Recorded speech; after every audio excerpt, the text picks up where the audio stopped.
ప్రభుత్వంలో నేతల ఆధిపత్య పోరు మరో మహిళా నేతకు శిరోభారంగా మారింది. రాష్ట్రంలో ఏ మూల ఏ ఘటన జరిగినా, శాఖలో ఉద్యోగులపై విమర్శలొచ్చినా సొంత నియోజకవర్గంలో తీవ్ర వ్యతిరేకత ఎదుర్కోవాల్సి వస్తుందట ఆ కీలక మహిళా మంత్రి.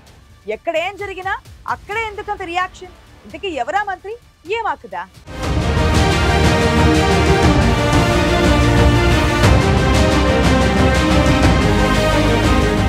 రాష్ట్రంలోనే అత్యంత కీలకమైన పదవి దక్కిందన్న ఆనందం ఏమాత్రం మిగలకుండా కూటమి నేతల వ్యవహారం. లక్షల సంఖ్యలో మా ప్రోగ్రాంలను చూస్తున్నారు, కానీ అందులో 15% మంది మాత్రమే సబ్స్క్రైబ్ చేసుకుంటున్నారు. దయచేసి ఐ న్యూస్ ఛానల్ను సబ్స్క్రైబ్ చేయండి. బెల్ బటన్ పై క్లిక్ చేయడం మర్చిపోకండి. Thank you.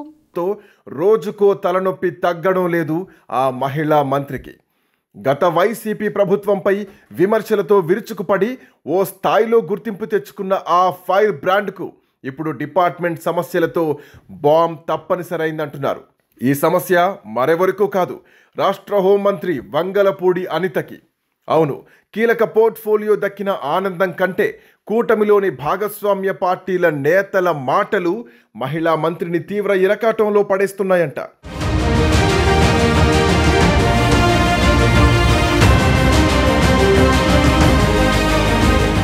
కొన్ని నెలల క్రితం డిప్యూటీ సీఎం పవన్ కళ్యాణ్ ఒకంత సీరియస్గా చేసిన వ్యాఖ్యలు అప్పట్లో బాధించి ఇబ్బంది పెట్టిన ఓర్పుగా ఉన్న అనితకు ఎప్పటికప్పుడు ఏదో ఒక తలనొప్పి తప్పడం లేదంటున్నారు కూటమి కార్యకర్తలు.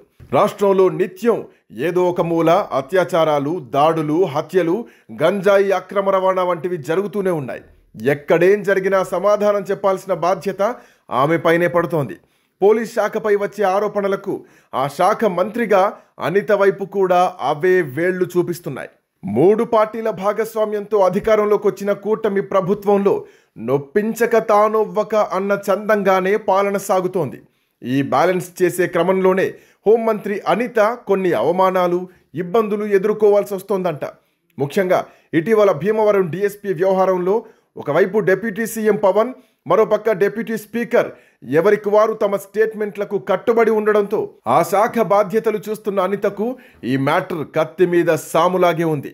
ఒక డిఎస్పీ విషయంలోనే ప్రభుత్వంలోని 2 ముఖ్య నేతలు వేరువేరు ప్రకటనలు చేయడం, తమ వాదనను సమర్థించుకోవడం ఆశ్చర్యానికి గురి చేస్తోంది. ఒకరు జనసేన అధినేత డిప్యూటీ సీఎం పవన్ కళ్యాణ్, మరొకరు రాజ్యాంగ పదవిలో ఉన్న డిప్యూటీ స్పీకర్ రఘురామకృష్ణరాజు కావడంతో హోంమంత్రికి ఈ వివాదం సున్నితంగా మారిపోయిందంట.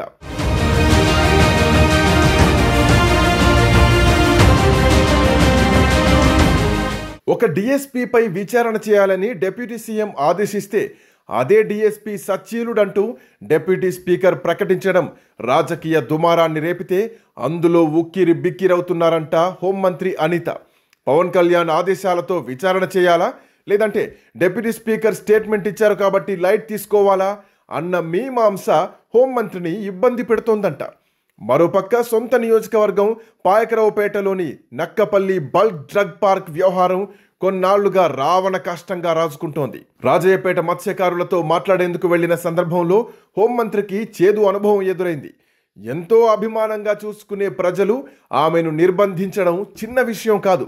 ఈ అంశంపై కూడా హోంమంత్రి కాస్త అసహనానికి గురైనా అది బయటపడకుండా జాగ్రత్తలు తీసుకున్న ఆమెకు ఇబ్బందులు తప్పడం లేదంట. రాజకీయ కూటమి అంతర్గత రాజకీయాల్లో భాగంగా అనిత బలైపోతున్నారా అన్న అనుమానాలు కొన్ని వర్గాల నుంచి వినిపిస్తున్నాయి. ఇదంతా యాదృచ్ఛికమా, లేదంటే పక్కా ప్లానా అనేది కూడా ఆలోచించాల్సి వస్తుందంటున్నారు ఆమె అనుచరులు.